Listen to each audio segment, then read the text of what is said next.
Hi welcome back to your channel Harini Selvakumar natural life Kannada vlog. So ಫಾಸ್ಟಿಂಗಲ್ಲಿ ನನ್ನ life ಹೇಗೆ ನಡೀತಾ ಇದೆ ಅಂತ ಹೇಳಿಬಿಟ್ಟು ಒಂದು ಸಣ್ಣ ವೀಡಿಯೋನ ಮಾಡಿ ಶೇರ್ ಮಾಡ್ತಾಯಿದ್ದೀನಿ.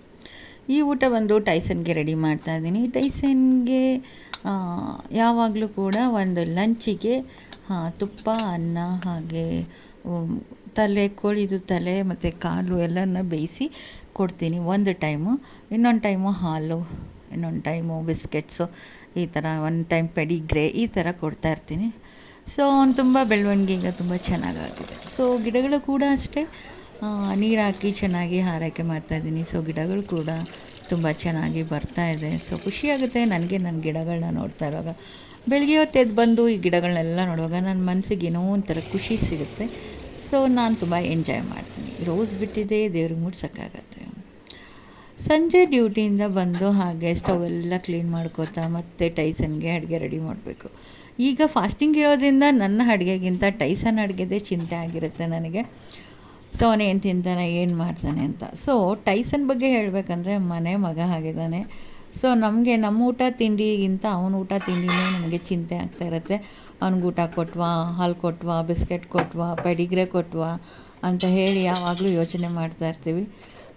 ನಾನು ಕೇರ್ ಅಂದರೆ ನನ್ನ ಮಗಳು ನನಗಿಂತ ಜಾಸ್ತಿ ಕೇರ್ ಮಾಡ್ತಾಳೆ ಟೈಸನನ್ನು. ಸೊ ಟೈಸನ್ ಮತ್ತು ಏಂಜಲ್ ಬಾಂಡಿಂಗ್ ತುಂಬ ಜಾಸ್ತಿ. ಸೊ ಅವಳಿಲ್ಲ ಅಂದರೆ ಅಳ್ತಾನೆ ಟೈಸನ್, ಅದೆಲ್ಲ ಫೀಲ್ ಮಾಡ್ತಾನಲ್ಲ, ಅದೆಲ್ಲ ನನಗೆ ಗೊತ್ತಾಗಿದೆ. ಸರಿ ಅಂತ ಅವನಿಗೋಸ್ಕರನೇ ಈಗ ನಾನು ಹಾಲು ಕಾಯಿಸ್ತಾ ಇರೋದು. ಸೊ ನಾನು ಡಯಟ್ ಇರೋದ್ರಿಂದ ಟೀ, ಕಾಫಿ, ಹಾಲು ಎಲ್ಲ ಬಿಟ್ಟಿದ್ದೀನಿ. ಸೊ ಹಾಗಾಗಿ ಮನೆಯಲ್ಲಿ ಟೀ, ಕಾಫಿನ ನಾನು ಮಾಡ್ತಾಯಿಲ್ಲ.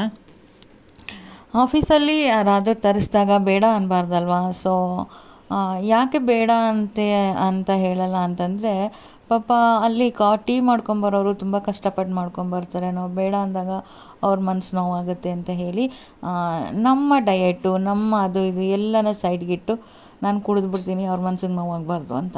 ಸೊ ಮನೆಗೆ ಬಂದಾಗಲೂ ಅಷ್ಟೇ, ಬೇರೆ ಯಾರು ಹೊರಗಡೆಯವ್ರು ಬಂದಿದ್ದರೆ ಹಾಗೆ ಹೀಗೆ ಮಾಡಿಕೊಡ್ತೀನಿ ಹೊರತು ಮನೆಯಲ್ಲಂತೂ ಫುಲ್ಲು ಟೀ, ಕಾಫಿನ ನಿಲ್ಲಿಸಿದ್ದೀನಿ. ಹಾಗೆ ನನ್ನ ಸಂಜೆ ಪ್ರೇಯರ್ ಸ್ಟಾರ್ಟ್ ಆಗ್ತಾಯಿದೆ.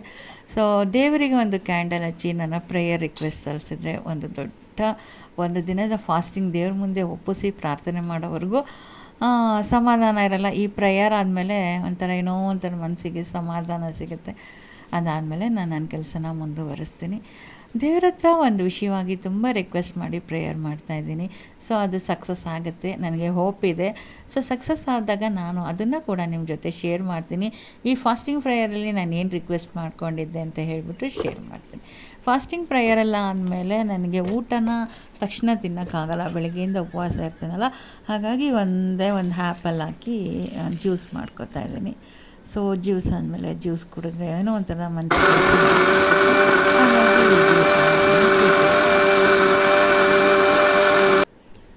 ಆಫೀಸಿಂದ ಬಂದು ಎಲ್ಲ ಕೆಲಸ ಮುಗಿಸಿ ದೇವ್ರ ಪ್ರೇಯರ್ ಮಾಡಿ ಈ ಥರ ಏನಾದ್ರು ಒಂದು ತಣ್ಣಗಿರೋ ಒಂದು ಜ್ಯೂಸ್ ಮಾಡಿಕೊಂಡು ಕುಡಿದ್ರೆ ಏನೋ ಒಂಥರ ಸಮಾಧಾನ ಆಗುತ್ತೆ ಫಾಸ್ಟಿಂಗ್ ಇರುವಾಗ. ಈ ಟೈಮಲ್ಲಿ ಮೈಂಡಲ್ಲಿ ನನಗೆ ಏನು ಓಡಲ್ಲ, ಪ್ರೇಯರ್ ಮಾಡೋಣ ಮುಗೀತಾ ಅಂತ.